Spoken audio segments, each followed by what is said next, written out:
Hello, and welcome to lesson 26 of Speed Puzzling 101 Tips and Tricks. Quick speed puzzling lessons in usually under 10 minutes. Today's lesson is on focused training.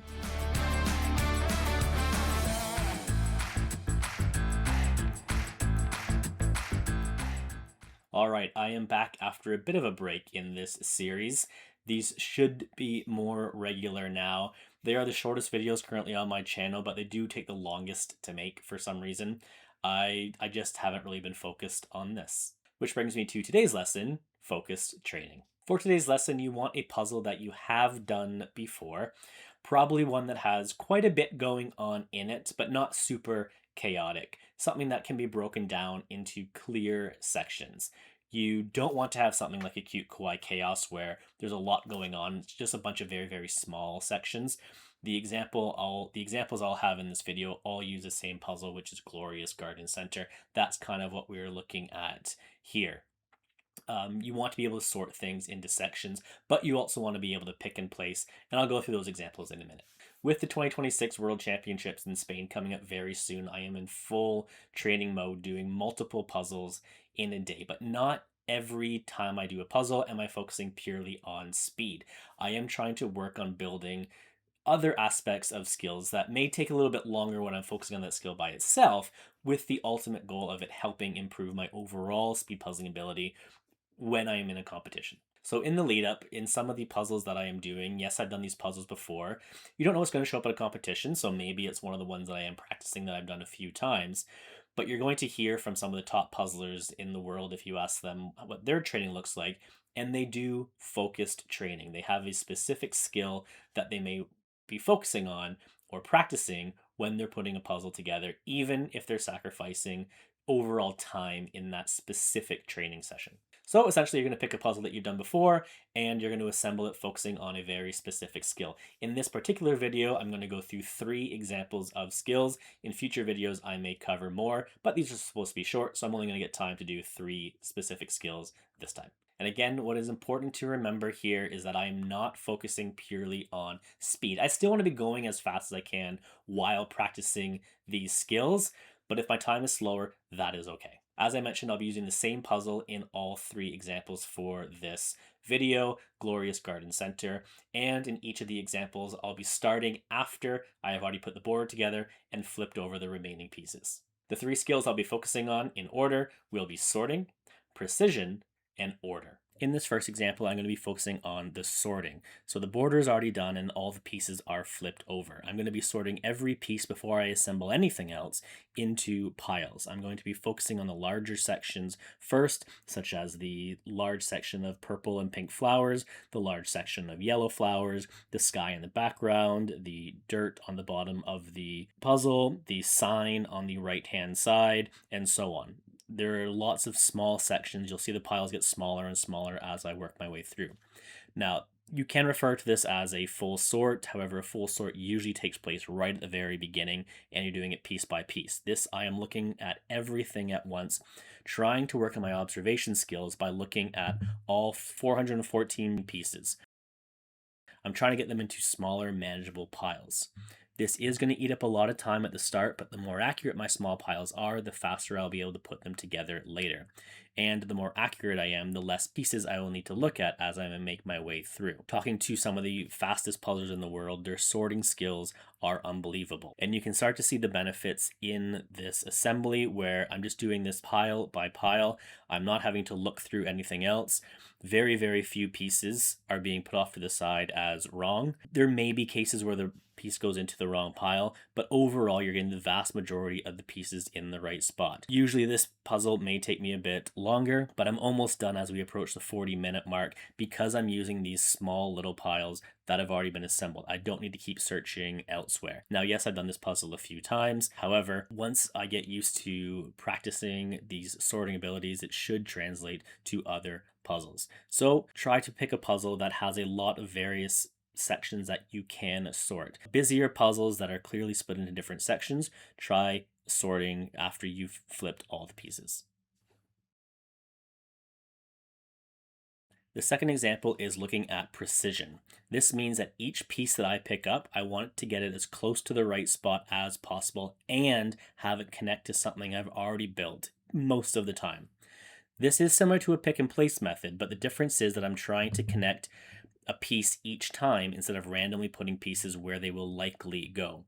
This means that I'm looking through my unsorted pile for pieces that will attach to the area I'm working on. Ideally, the piece you pick up will directly attach. Again, the goal here is if there are 414 pieces left to place, you only touch 414 pieces.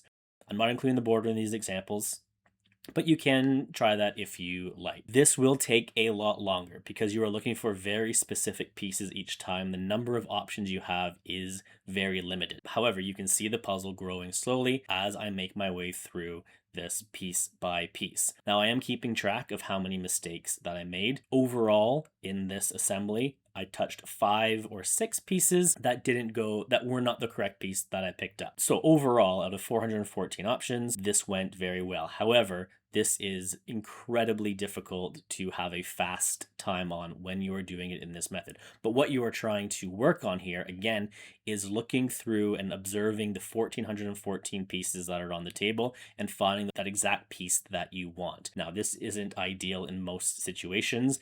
Again, it's just practicing overall observation skills, whether you're looking for a piece shape or certain small little details of color on the pieces, and slowly building this puzzle over time. Now, this is going to be over an hour for the puzzle, which is a lot longer than it may usually take me, but precision is the goal here. It's not speed, it's just focusing on that precision.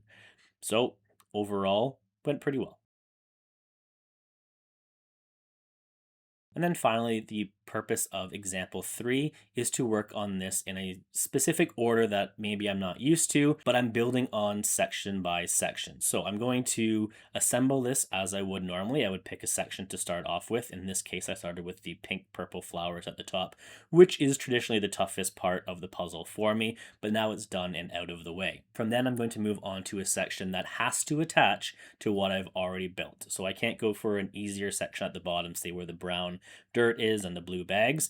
I'm going to move right to the left and build the yellow flowers that go beside the pink and purple flowers. Then it's about trying to figure out what comes next. Again, the more I'm building, I'm going to start to have few more options because there's more to build off of. So the sky, I found a piece that connects to what I've already built at the top, so I can build that sky in the background. I think it's the sky. And then it's just continuing to build on from there. This is going to help stay focused. It's going to help avoid you jumping around in the puzzle a little bit more. It's going to help build on what you have already done. This can be good if you are working in pairs or teams where you're in a certain section of the puzzle, you're working on the left side of the puzzle. So instead of having to jump around, you can focus just on what's in front of you, whether you want to or not, whether it's an enjoyable section or not. You are making sure that you are building on what you have already completed. Now, again, this may take a little bit longer than what you may be used to, but I am not focusing purely on speed in this case. It's very much, there's a purpose of what comes next. What can I build now so that the next section I choose to work on is a little bit easier. You can sort your order out in a way that you're going to get to the easier sections faster. It's really up to you how you choose to do that. Remember that when you are practicing a specific skill, you are not going for speed. I cannot reiterate that enough because I know there's going to be some people that will practice these skills and think, oh, it took me an extra 10 minutes longer or 20 minutes or half an hour longer. That's fine. The purpose of this is to build up these skills so when you put them all together, you are faster when it matters most. And not every puzzle is suitable to practice specific skills. For the precision skill, for example, if you are choosing a puzzle that is 50% blue sky that's all the same color, yeah, you can attempt the precision, but you're not going to be able to really use much. That's a grinding puzzle. You're going to get some benefit maybe out of it, but very, very minimal. So it's about picking the right puzzle to practice the right skill. When you're working on order and doing things section by section, again, you don't want to be picking a puzzle that only has 3 or 4 sections on it. The example I use, Glorious Garden Center, has over a dozen separate sections that are clearly different from each other. So one, that's going to help with precision, it's going to help with sorting, but it's also going to help build section by section. And it's not going to be a puzzle that's split up into one section that looks the same, but in multiple different locations. An example of a puzzle that wouldn't be good for this would be Blooming Fantasy. Now, yes, you can sort some of the sections like the face, you can sort some of the flowers that are clearly only in one spot, but we have the green leaves that are scattered all over the place. That's very difficult to sort into sections. There's the pink and white flowers are at the bottom as well as the top right. That's going to make things more challenging as well because you don't know which pile they're supposed to go to. This is about trying to limit the amount of time you need to put the puzzle together after you've sorted. And you don't want to pick a puzzle you are going to oversort as well. I mentioned Cute Kawaii Chaos, which is just going to be a lot of sections that are 3 or 4 pieces, not good for a sort. Another bad example would be Happy Beads, which is there's a lot going on in this puzzle. Trying to sort out each individual bead is going to be incredibly difficult and overly time consuming.